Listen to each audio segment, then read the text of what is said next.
Hello, everyone. Thank you for joining us for our virtual PD session. We're so glad you're here.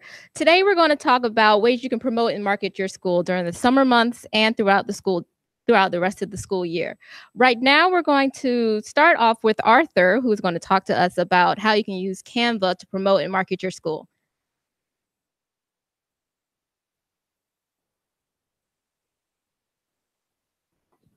Okay, welcome everyone. What we're going to talk about today are the Canva updates. Also, before we get started, we wanted to have you guys participate in a little survey. If you're watching live in the comments, we're trying to get some feedback on how often you do not use Canva, and if you're not using it, what are some of the obstacles that we can help you guys with to use it more often? And if you are using it, what are some of the benefits or ways that we can also improve what we do to help you be better with it? So, right now, if you haven't done this before, you can go on to canva.com um, and look at some of the options that they offer for you to create web graphics and infographics. Uh, and if you haven't uh, missed the last session, there's a link available in the whole class, in the whole course, to go back and see the things we offered last time. But in some of the Canva updates that they have, um, they've put in some things that will allow you to create new graphics. So if you logged into Canva, this is going to be your screen where you can go in, you can create a design. And if you notice, they've given us a lot more options here. Excuse me. I spoke with Canva directly um, regarding some of the requests that I was getting in, and one of the things that people were asking were for gradients, transparent gradients, and they do not offer that at this time. They're working on that, and they've taken that suggestion to their development team, and they're going to start working on that because they've been getting a lot of requests for that. But if you go in, you'll see some of the new um, designs that they recommend for you. If you notice, they've got social media posts, they've got documents, blogging, and ebooks, marketing materials. But we're going to focus on a couple of these here. Um, the ones that I've chosen to show you that can help you. If you notice now, they offer templates for Twitter posts, Facebook posts, and Instagram posts. And I encourage you to go in and use these. They're formatted and sized directly for those platforms, so it'll make it a lot easier for you. Now, also remember for our websites that the 1010 by 580 pixels is the image size for the rotator graphic for your multimedia galleries.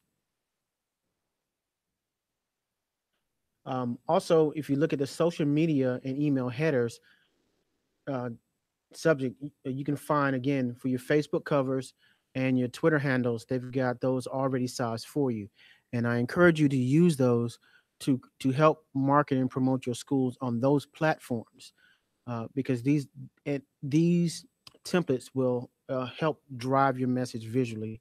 Instead of you sitting there trying to figure out what to put up there, I encourage you to change your covers and your headers um, quite frequently. So also on your blogging and ebooks, you'll notice the infographic.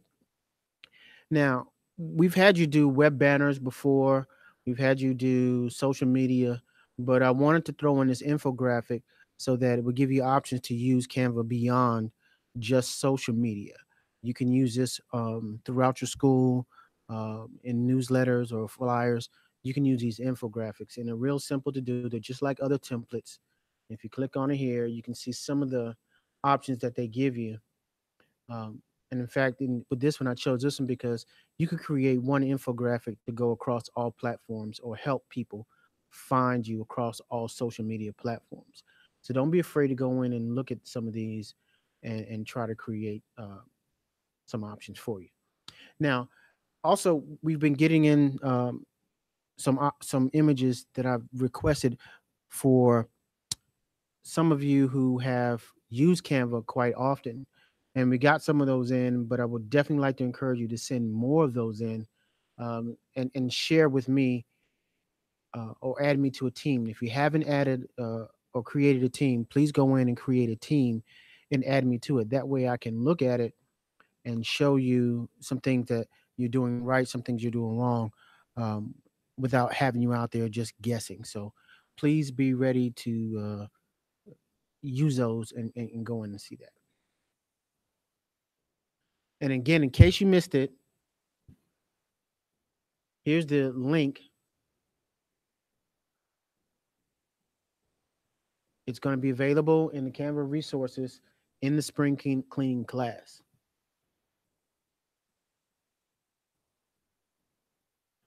If you've got any questions or you have any problems that you need worked on or any help with anything, please do not hesitate to email me and I will be glad to help you. But please take a look at some of these resources and try to use some of those templates for social media beyond what we've done before. And again, feel free to send me those and add me as your team member.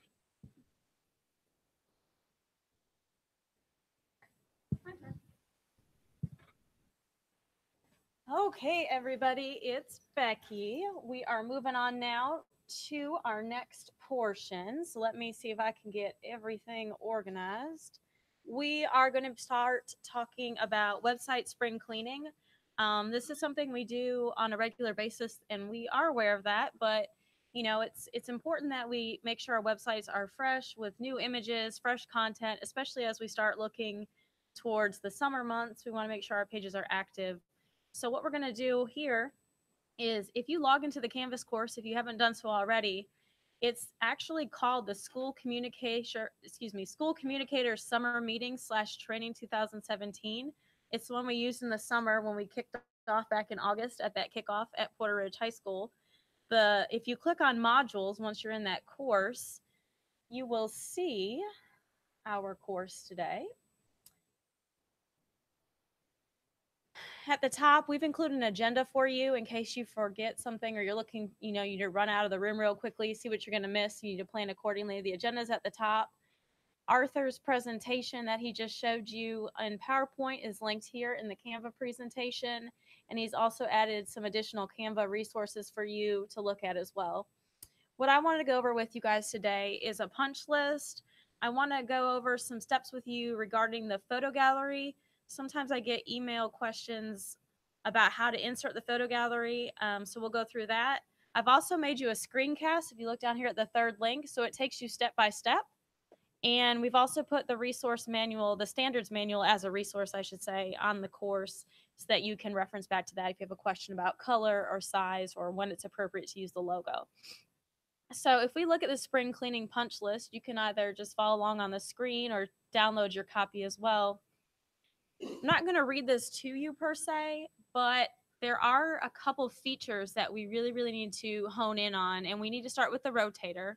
So on your home page, we ask that you please scroll through every picture on that rotator and either deactivate it or replace the text to accompany the picture. So let's say you have a really, really super cute picture from Read Across America Day, and you want to keep it on your page to show the enjoyment of literacy at your school.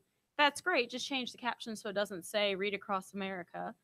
You can keep those pictures in your rotation, but you need to make sure the text is current with what's going on in the school year.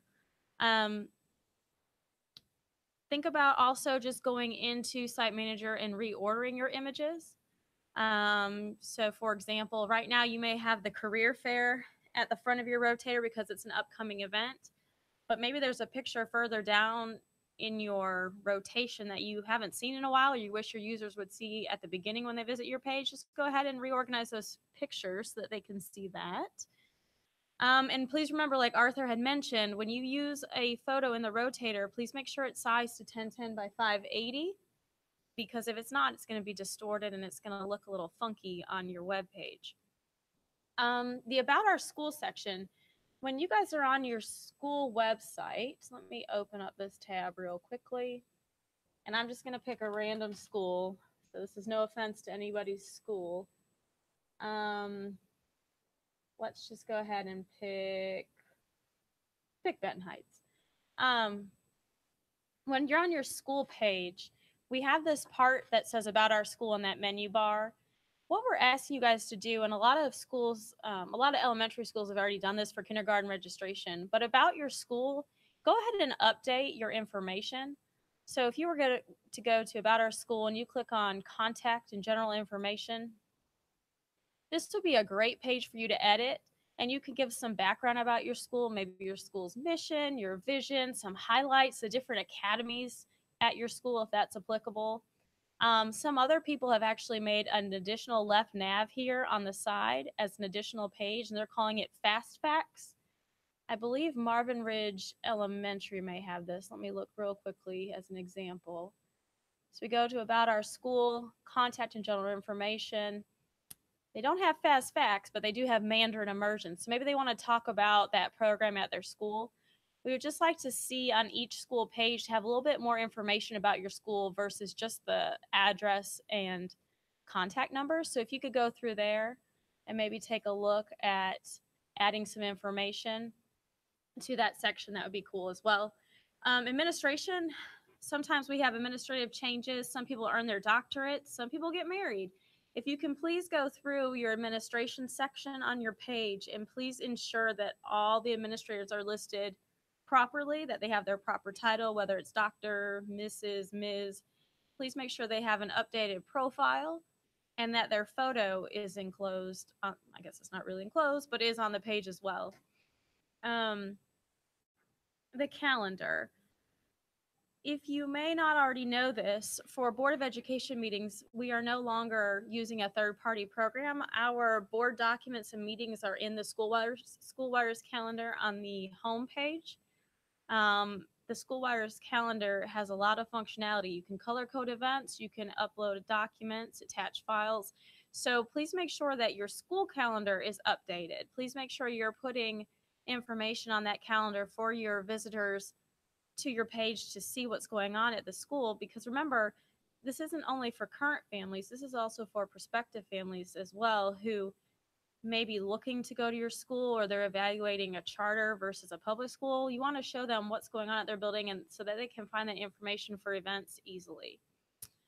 Ashley's going to be talking a little bit more about feature stories in her section, but I just wanted to send just a little reminder as you're going through your page and doing the spring cleaning that the maximum number of feature stories to just be displayed on your page is 3. If you're not sure how to do that, I want to just show you real quickly how to do that. So let me just pick a random school again. I'm just going to pick Antioch because it's at the top. When you sign into Site Manager, hold on one second.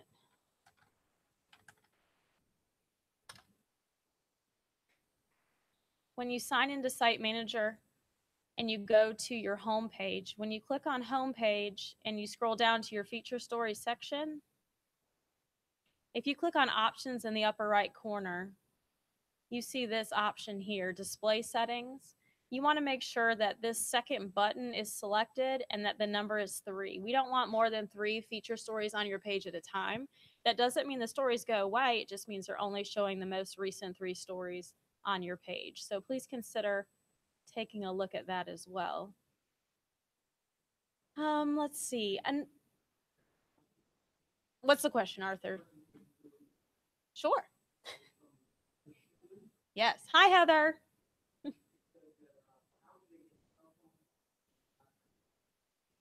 Okay, so Heather's question in the chat, if you guys are following along, you should be able to see it. But if not, Heather's question is, how do you get a photo that you take on your cell phone correctly sized for the rotator? That's a pretty simple fix for the most part, because I run into that a lot myself. What I usually do, Heather, or anyone else interested in that question, is I will email that picture to myself. I'll save it to the desktop. And I actually open it. I right click on that picture with Paint. And in Paint, there's an option where you can adjust the sizing and you can do it by pixels. And then that's where I'll do 1010 by 580 and populate those fields and save that image with those parameters. So that's a good question, Heather. Thank you for asking that. I'm sure other people were curious as well. So thank you very much. The next point I wanted to bring up is that when you're doing feature stories, and we're not really talking about content here, we're just talking about the look of feature stories. And I'm not picking on Antioch. I just picked it from the list because it's alphabetical. But as you can see on these feature stories, which is a really cute picture right here from Books and Brackets, right now we only have the title showing up here. We also need some teaser text. We like to add a couple sentences of teaser text to accompany the title to really entice our viewers to keep reading the story. So same thing here. When you log into Site Manager, you go to Homepage, you scroll down to Feature Stories. And again, I'm not picking on you, Antioch, just so we know. This is the story that we want to kind of add some teaser text to. So here's Chomper. All right. The headline body. Let's see. We can just pick maybe these first two sentences from the text. We'll just copy these. We go back to headline, and where it says teaser text, even though it says optional, we as a district will like it to be there always. We can just paste this here, save, and when we refresh on Antioch's page, we will now see that teaser text. And it is redundant because it's the first couple sentences in the actual story itself, but it adds a little bit more content on the page and will probably entice our viewers to keep reading.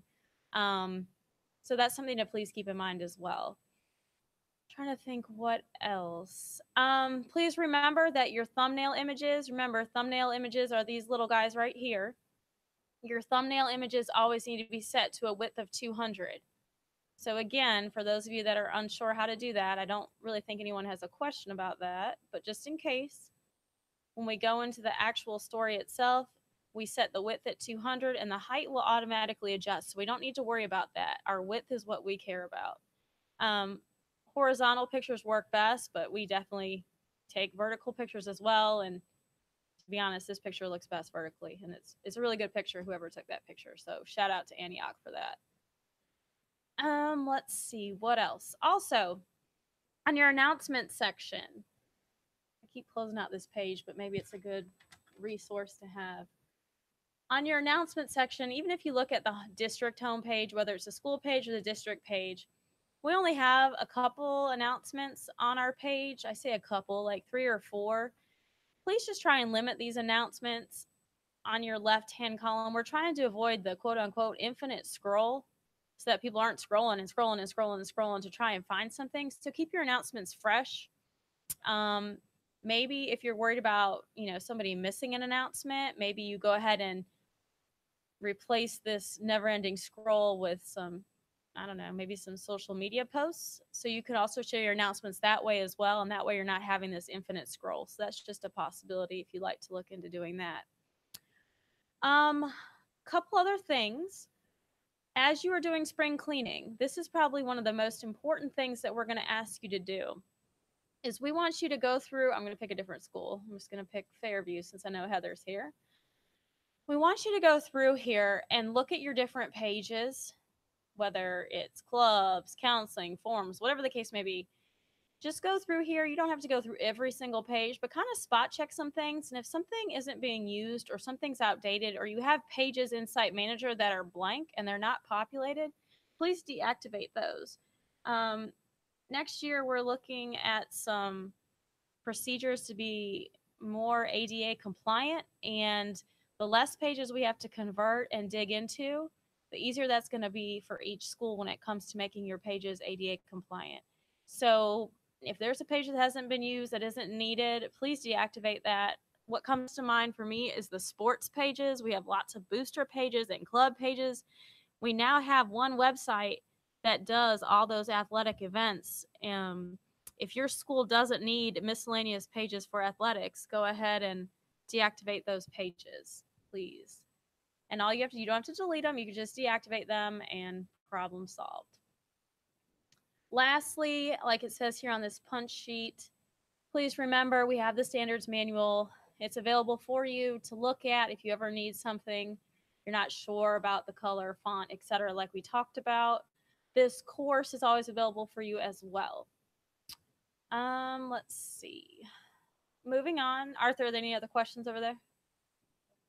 No questions. No more questions. Okay.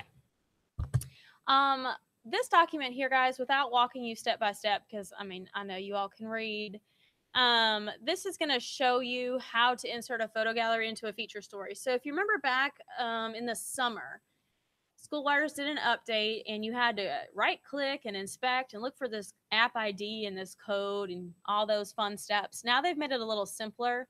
So I've put together this document for you step by step that tells you how to search for this app ID. What's really important here, oh, sorry, I thought it was bigger. What's really important right here is this piece. Once you make your gallery, once you publish it, once you locate the app ID right here, I'll show you this here in a second. Once you locate this number, in your feature story, you have to put this code, and it has to just be copy and pasted just like this with the bracket, the $sign, app ID, and those X's are replaced by these numbers with the app ID. With that being said, I want to take you back to the course and remind you that I've also done a screencast of this, walking you step by step. So if you'd like to see it in action, there's a screencast here. But more importantly, I want to show you what Ashley did on Friday. So if we go back to the home page, here's an example. I think there's a books and brackets photo gallery, right, Ashley? Yes. So here we are. So here's the home page. Here's our story, books and brackets. Great picture, picture, picture, picture. And here's our photo gallery. So a lot of you just sometimes question how to put this back in here. You need a refresher. No big deal. All you have to do is you're going to log into Site Manager. We're going to go to the home page. Ashley's already made her photo gallery, but just as a reminder, to make a photo gallery, you go to Tools, Photo Gallery. I think hers is going to be at the bottom. So I'm looking for the books and brackets photo gallery. So here it is. I scroll to the bottom. There's my photo gallery. When I click on that, this app ID right here, 18381, is the number I need to write down on a sticky note because I'm going to insert that number and that code in the feature story body itself. So my app ID number is 18381. Keep that in mind. So I've made my photo gallery. I've published it. Life is good. I want to put it in my feature story. I close this out. Again, I go back into Site Manager. I go to Home Page. I go to Feature Stories. I go to the body of my story. Here's all the text Ashley did. Looks good, looks good. Do you notice right here, she's put that code in, the bracket, $sign, app ID equals, and she's replaced those X's with that 18381. By doing this code and putting that photo ID gallery number in there and saving it, that's how you end up having this photo gallery embedded on your page. You can adjust the width when you create the photo gallery if you'd like to. Okay, with that being said, I think it is time. Again, here's the standards manual, and I am going to turn this over to Ashley for her portion of today's professional development session. If you have any questions, continue to type them in the chat, and Arthur, myself, or Ashley will answer them. Hello, everyone. I wanted to talk with you all briefly about feature stories, which is near and dear to my heart. And that's because they're a great way to promote and market your school. It's important to keep in mind that when current or prospective parents or even prospective Union County residents, people are looking to move to Union County, when they want to learn more about your school, one of the first places they will go to is your website. So that's why it's important that you regularly update it at least twice a month with feature stories that show what makes your school so great, and it highlights everything that's going on in your classrooms with your teachers and your volunteers and students. It's important to realize that everyone isn't on social media, so it's important that you use your website's feature stories as one of your major marketing tools. So to help you with that, I created a list of feature story ideas for the next several months. It should take you through the end of this school year, through the summer, and all the way up to the beginning of the next school year. So if you'll go into the Canvas course and click the UCPS feature stories, we can get started.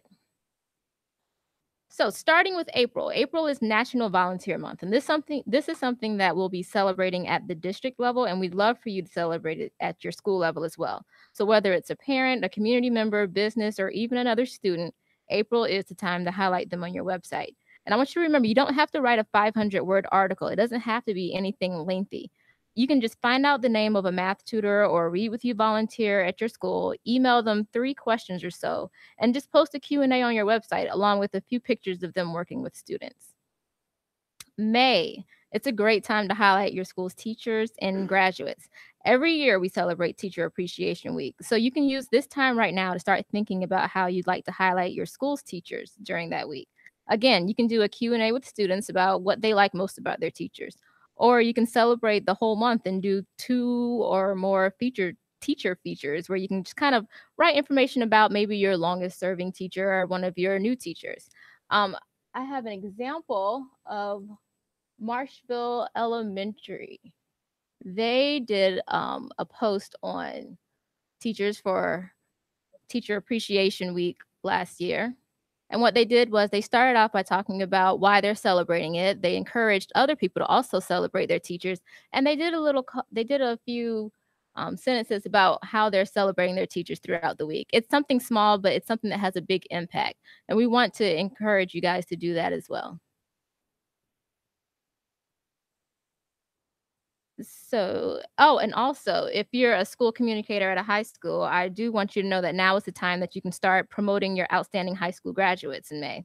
There are a number of easy feature stories you can do that month. You can write 3 or 4 sentences about your school's academic signing day and include that as a feature story along with the photo gallery. You can have a journalism student write a short article about one of your graduates who has an interesting post-secondary plan. And as much as we can't feature every student on the district website. So we want you to use this opportunity to highlight all of the great work that students are doing at your school. And another example of that would be Porter Ridge High. Last year, a 12th grade student at the school, she wrote a short feature story for the website about 2 seniors that were graduating with a diploma and degree. This is a great way to highlight everything that's going on in your school. Okay. So June, it's the end of the school year, but there's still a lot of great things that you can put on your website. For communicators at the elementary and middle school level, you can post photos of the last day of school, or you can have one of your students write about something they'll miss the most. It can be a 5th grader or an 8th grade student. At the high school level, you can use this opportunity to continue to highlight your outstanding graduates. You can do a photo gallery of graduation pictures. There's a number of things that you can do during June that really highlights everything that's going on. If you have maybe a new summer food program, such as what Monroe High School did last year, they just wrote a brief article about it, as you can see. It doesn't have to be a lot, but it just shows that it just shows what you're doing during the summer so people can stay engaged.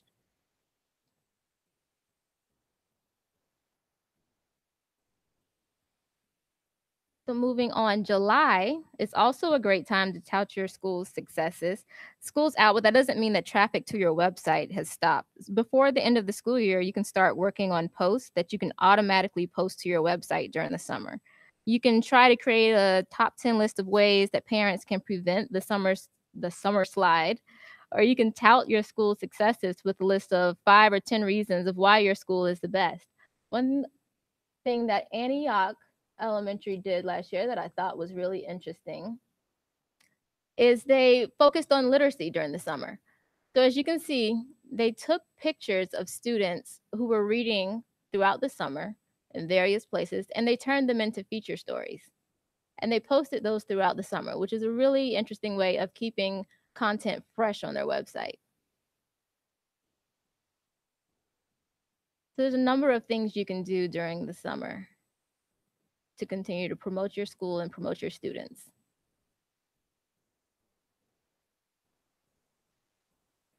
And that brings, and I'm sorry, communicators at the high school level. July is also the time where we may start releasing information about class of 2018 graduates. So I encourage you to follow along on the district's website for information about like scholarship totals and things like that, that you may want to post on your website during the summertime as well. And web traffic is going to start picking up in August. So during the weeks leading up to the beginning of the school year, you may want to use that time to keep parents up to date with any changes that may have happened during the summer. You can do another top 10 list of things parents need to know before the first day of the school year, or you can do a Q&A with a new administrator or teacher before the beginning of the school year. Cuthbertson did a great job with that last year. Cuthbertson High School. They did an article about clubs that offer enrichment at CHS. And they did another ways parents can prepare for the start of the school year. And they did a short blurb about their new athletic director. It's important to keep these things up as August starts to progress because I imagine that the web traffic will start to pick up a lot with people getting ready for the school year. So you want to make sure that you have all the information out there that they can easily access. And I just want to remind you that you don't have to do all of this work on your own. You can enlist the help of students. Maybe you can have some fifth grade students that can help you write some articles, or you can have some journalism students that can help you write articles, or you can have other teachers even submit 3 or 4 sentences to you. It does not have to be long. I want to stress that it does not have to be 500 words. Sometimes 3 or 4 sentences can get your message across just as well, as long as you just have a couple great photos that go along with it. So before we wrap this up, so now that you have your feature story ideas, now is a good time to start making sure that you're ready to post. So if you go into your feature story punch list, we can kind of briefly go over. Sorry about that. We can briefly go over some things that you need to keep in mind before you post your article. So first, does your article tell your school's unique story? This is an opportunity for you to showcase your school's successes and strengths. So when you're writing your feature stories, even if it's 3 or 4 sentences, just make sure that everything that you're trying to get across to your audience comes across the way that you're intending for it to. Always make sure that you capitalize on everything that makes your school great. And do you have multiple pictures? Remember, you'll need at least 2 pictures, one for the thumbnail image that goes on the homepage and another that goes inside the story. Please try to use pictures that show students engaged, teachers engaged with the students, and action shots are always best. If you can have more than one picture on the inside, that would also be great too, because a picture can tell your story a lot of times better than words can. And teaser text. That's another thing that Becky briefly discussed earlier. Teaser text is extremely important because for people that came to your website for something else, they may just be scrolling through, and if they can just grab 2 sentences from the homepage, that can help also get your message across to them without them having to go inside your article. So it's really important that you include that extra context for them. And making sure that everything is formatted correctly. I'll show you one of my stories that I recently did about Monroe Middle 6th graders. As you can see right here, I have teaser text right here. And inside, so this picture is 500 pixels. It's an action shot. It shows a student demonstrating his science fair project to a staff member. And as you can see, everything's formatted, but the picture has 15 pixels vertically and horizontally. And everything here is just kind of laid out the way we want you to lay it out. And also, as far as the paragraphs, you see that the paragraphs don't have more than 1 or 2 sentences. It's just a lot easier to read on the web if you don't have a paragraph with 4 to 6 sentences in it. So we just want to make things easy on the eyes and easy for people to scan. And did you check for spelling and grammatical errors? Just read through your article one last time to check for spelling and grammatical errors, and that is it. Now it's time to post.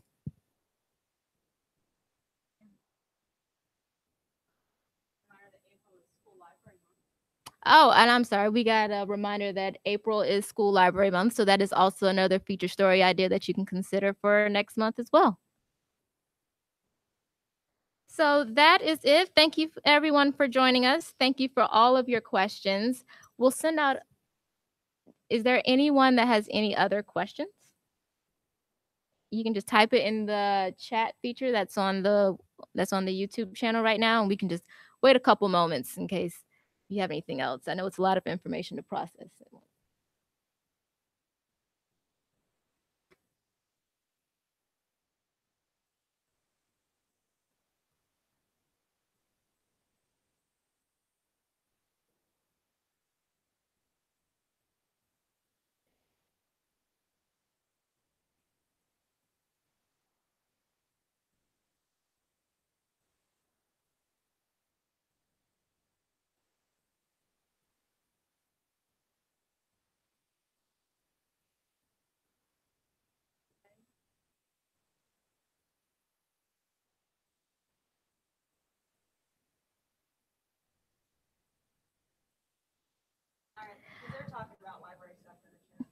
Okay, everyone. Well, thank you for joining us.